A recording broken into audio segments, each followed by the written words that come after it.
સર્વે વૈષ્ણવોને જય શ્રી કૃષ્ણ. તો આજે આપણે બ્રહ્મર ગીતનું આગળનું રસમી વિવેચન કરીશું.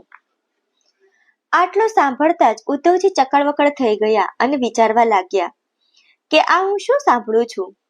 ઉદ્ધવજીએ પોતાના હાથ પોતાના કાન ઉપર રાખી દીધા. ભ્રમરા, સાંભળવું નથી ગમતું ને?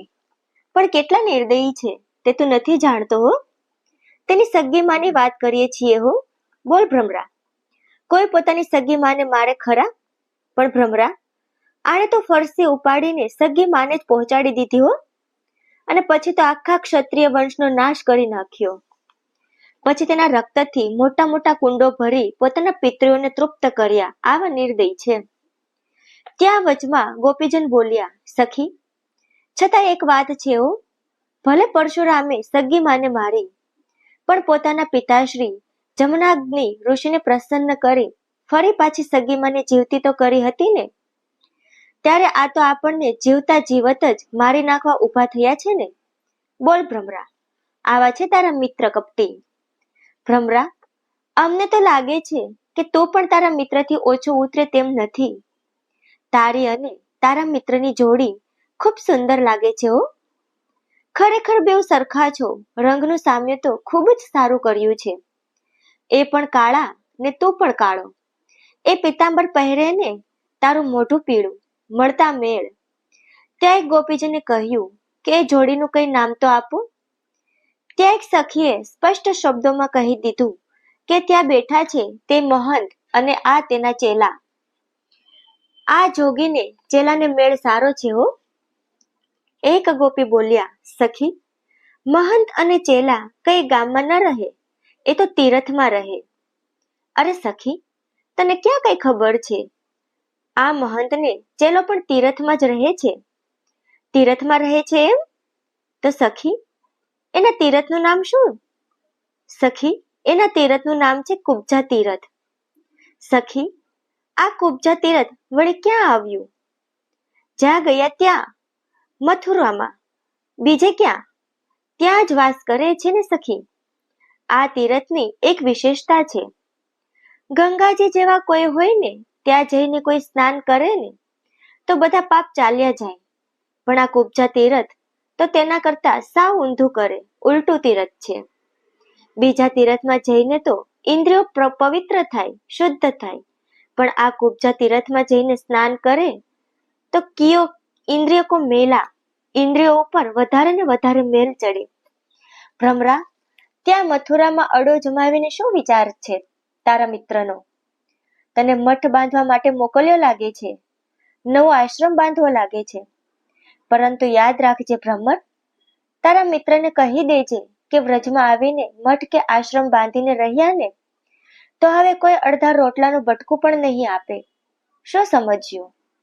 ભ્રમરા, અહીંયા તો પ્રેમના પંથે વિચારનારા લોકો રહે છે. અહીંયા તારા મથુરાના મહંતનું સ્થાન નથી. અહીંયા તેના કોઈ ગ્રાહક જ નથી. અહીંયા તો સ્નેહ લઈને આયે તો જ અપનાવવામાં આવે છે. તેવામાં બીજા એક ગોપીજન વધારે વ્યંગથી બોલવા લાગ્યા કે અરે ભ્રમરા, શ્યામ જ્યાં સુધી ગોકુળમાં બિરાજતા હતા ત્યાં સુધી તો ગોપીનાથ કહેવાતા હતા.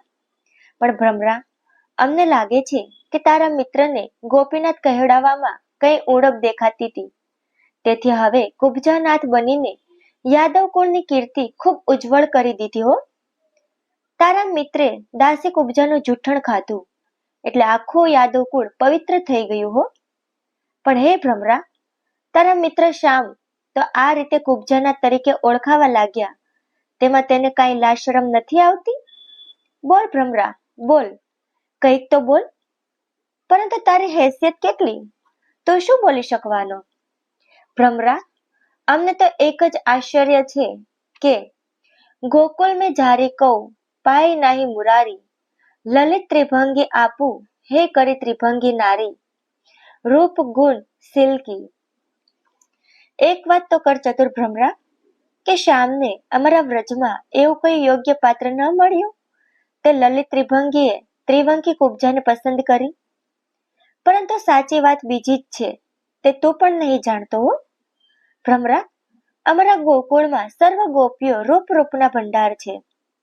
કદાચ જિંદગીભર ત્રિભંગી અહીંયા યોગ માત્ર શોધતા રહ્યા હોત ને, તો પણ ત્રિભંગીને ત્રિવંગી કુબ્જા જેવી અહીં વ્રજમાં તો ન જ મળત. અને કદાચ અહીંયા તો તેમની ઈચ્છા જ પરિપૂર્ણ ન થાત. અને તેથી તો ભ્રમરા મથુરા જઈ કુબ્જા સાથે લગ્ન રચાવી બિરાજ્યા છે. ભ્રમરા લલિત ત્રિવંગી પરણ્યાને તો ભલે પરણ્યા, પણ અમને લગ્નની કંકોત્રી પણ ના લખી. આટલા ભૂલકણા. જો ભ્રમરા, શ્યામ ભલે અમારી સાથેનો વ્યવહાર ભૂલી ગયા, પરંતુ અબળાથી ભૂલાય થોડું જ ચાલશે. હા ભ્રમરા, અમને તો જ્યારે લગ્નની ખબર પડી ને, ત્યારે તો અમે એટલા બધા આનંદિત થયા કે ક્યાંય હરખ નહોતો સમાતો. અમને થતું હતું કે સમસ્ત વ્રજમંડળને શણગારીએ અને નંદ મહોત્સવ જેવો જ મહોત્સવ ફરી ઉજવીએ. પણ એક વાત છે હો ભ્રમરા, પૂર્વના અનેક જન્મોના પુણ્ય એકઠા થાય ને ત્યારે કંસની દાસી જેવું કન્યા રત્ન મળે હો ભ્રમરા. પાછો વળી કન્યા રત્નનું કુટુંબ પણ કેટલું મોટું. પેલા દરજીને, માળીને અને સમસ્ત મથુરાવાસીઓ બધા જ એના સગા વહાલા. ભ્રમરા, લોકરીત પ્રમાણે તો પરણતી વખતે પહેરામણી મળે, પણ આ તો ભાગ્યશાળી ખરા ને, એટલે પરણતા પહેલા જ પેલા ધોબીએ પહેરામણી આપી દીધી. અને અણવર પણ કેવા ભ્રમરા, મહાજ્ઞાની પુરુષ તો તેના અણવર હતા, પછી શું ખામી હોય. આ વાત સાંભળતા જ ઉદ્ધવજી સમસમી ગયા અને વિચારવા લાગ્યા કે ગોપીજનોને આ વાતનું મને જ સંભળાવી છે.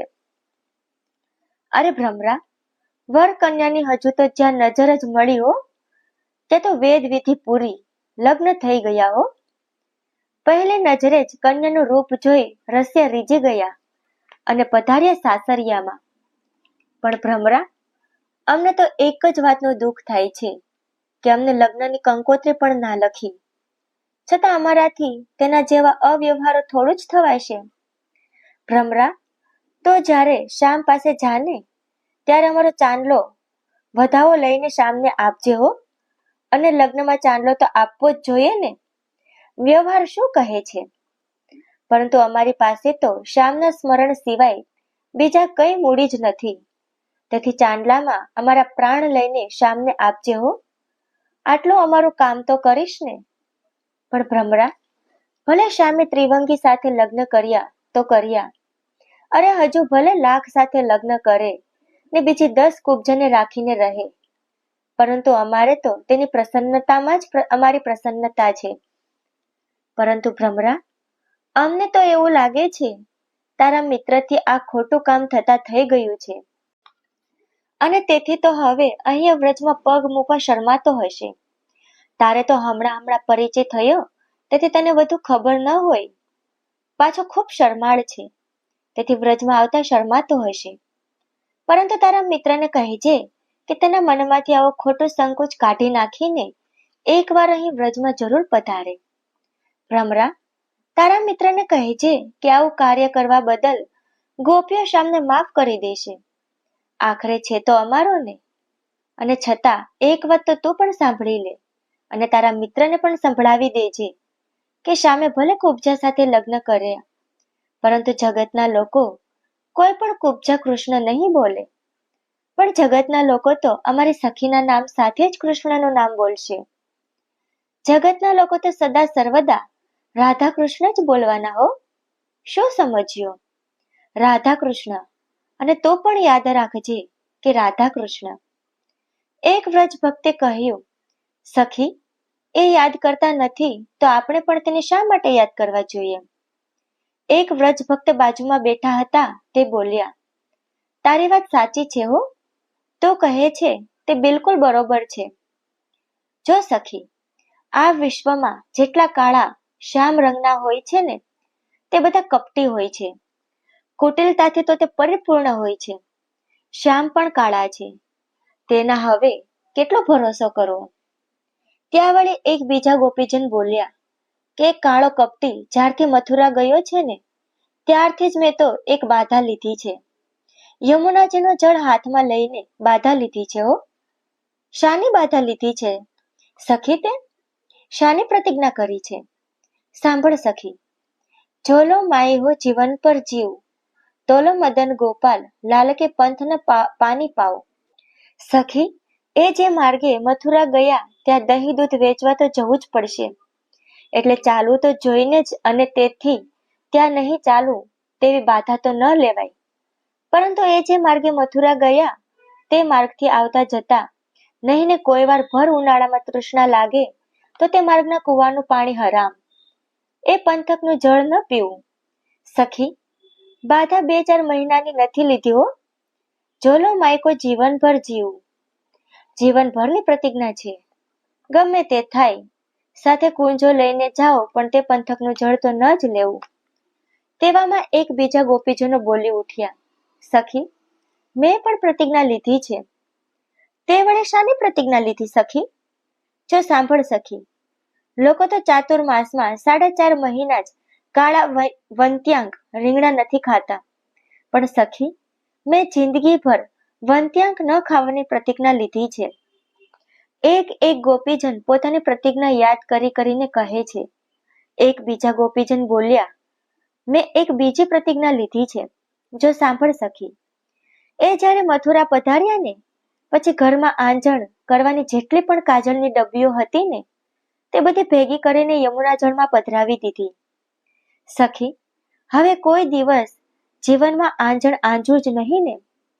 ત્યાં વળી બીજા એક ગોપીજન બોલ્યા કે સખી, ઘરમાં જેટલી પણ શ્યામ રંગની ચોલીઓ હતી ને તે બધી એક દિવસ એકઠી કરીને તેની કાકડી બનાવી ચૂલામાં મૂકી દીધી. હવે તો નક્કી કરી લીધું કે સખી, કે નીલાંબર કાળી કંચુંકી ન પહેરું. એકબીજા કહેવા લાગ્યા કે સખી, શ્યામ જ્યારે અહીંયા બિરાજતા હતા ત્યારે ઘરની જાળી ઉપર, દરવાજા ઉપર ઝરોખા કાગડો આવીને બેસે ત્યારે ખીર અથવા દૂધ ભાત તૈયાર કરી કાગડાને ખવડાવતી અને કહેતી, કૌવા, શ્યામનો કઈ સંદેશો લઈને આવ્યો છે? કૌવા, વધાઈ દેતો તારી ચાંચ સોને મઢાવી દો. પરંતુ હવે આજ કાગડાને મારા ઘરની આજુબાજુમાં ફરકવા જ નથી દેતી ને. વ્રજ ભક્તો પોતાના ભાવોને આવી રીતે પ્રગટ કરી રહ્યા છે. સહુ પોતપોતાની આવી પ્રતિજ્ઞાની વાતો કહેવા લાગ્યા. એક ગોપીજન સૌથી પાછળ બેઠેલા, એમણે બધાની વાત ખૂબ શાંતિથી સાંભળીને કહ્યું, સખીઓ, એક વાત પૂછું. આ તમે તમારી બધી પ્રતિજ્ઞાઓ તો બોલો છો, પરંતુ તમે આ જે પ્રતિજ્ઞા લીધી તે હૃદયથી લીધી છે કે પછી ફક્ત મોઢાની જ? નક્કી કરો પહેલા. ઘડીભર વિચારો કે તમે બધાએ પ્રતિજ્ઞા લીધી છે કે નહીં તે કાલે પધારે તો.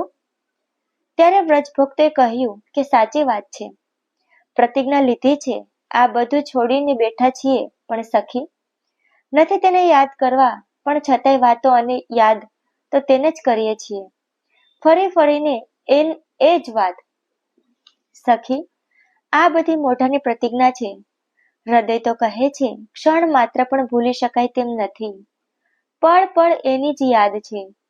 શરીરના બીજા અંગોની ગમે તે દશા થાય, પણ સખી, આ આંખને દર્શનના લોભે જાળવી રાખી છે. અંતરના ભાવો આવી રીતે પ્રગટ કરતા અને પેલો ભ્રમમાં પડી એક ટચે બધું નિહાળી રહ્યો હતો. કોઈ એક ગોપીજન બોલ્યા, ભ્રમરા, બેસ ભાઈ બેસ. શું કરીએ ભ્રમરા? હૃદય હાથ નથી રહેતું એટલે આવું બોલી જવાય છે. કહે ભ્રમરા, કહે તું શું સંદેશો લઈને આવ્યો છો? કહે ક્યારે પધારવાના છે? ક્યારે શ્યામ પધારશે અને પોતાના ચંદન જેવા શીતળ શ્રી હસ્ત અમારા તપ્ત મસ્તક ઉપર ધરી ક્યારે અમારો તાપ દૂર કરશે? એમ કઈ કહેડાવ્યું છે? ભ્રમરા, હવે ક્યારે પધારશે? ઉદ્ધવજી તો સામે બેઠા બેઠા વ્રજભક્તોના આ ભાવ અને વ્રજભક્તોના આ અલૌકિક સ્નેહના એક સરખા દર્શન જ કરતા રહ્યા અને તન્મય થઈ ગયા. ઉદ્ધવજી ખરેખર ઉત્સવનું રૂપ આનંદ રૂપ હતા. તેથી ગોપીઓએ બતાવેલ દોષોને પોતાના સ્વામીના ગુણ તરીકે માની લીધા અને સમજ્યા કે પોતાના પ્રિયતમના ગુણોને ગોપીઓ આ રીતે ગુણગાન કરી રહી છે.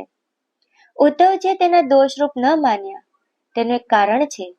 ઉદ્ધવજીએ એમ વિચાર્યું કે આ ગોપીઓ કૃષ્ણ દર્શન લાલસવા વાણી છે અને સામાન્ય રીતે લાલસા ન સંતોષાય એટલે બોલે તેથી શું થઈ ગયું? પરંતુ સાથોસાથ ભગવાન પોતાના ચંદન જેવો શીતળ શ્રીહસ્ત ગોપીઓના મસ્તક ઉપર ક્યારે પધરાવશે? આવું પણ ગોપીઓ જ બોલી છે, માટે આ ગોપીઓ આશ્વાસનને પાત્ર છે.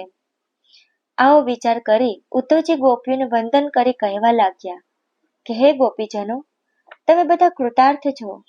તમારી ભક્તિ ફળરૂપ બની છે. શ્યામ જેવી રીતે સ્વતંત્ર છે અને તેથી જ લોકો તમારું સન્માન કરે છે. તમે તમારું મન શ્યામને અર્પણ કરી દીધું છે. તે કઈ સામાન્ય સિદ્ધિ ન ગણાય. મનને આ રીતે સર્વ પ્રકારે ઠાકોરજીને અર્પણ કરવું અતિ કઠિન કાર્ય છે. છતાં તમે તે કરી શક્યા છો. તે સામાન્ય સિદ્ધિ ન કહેવાય.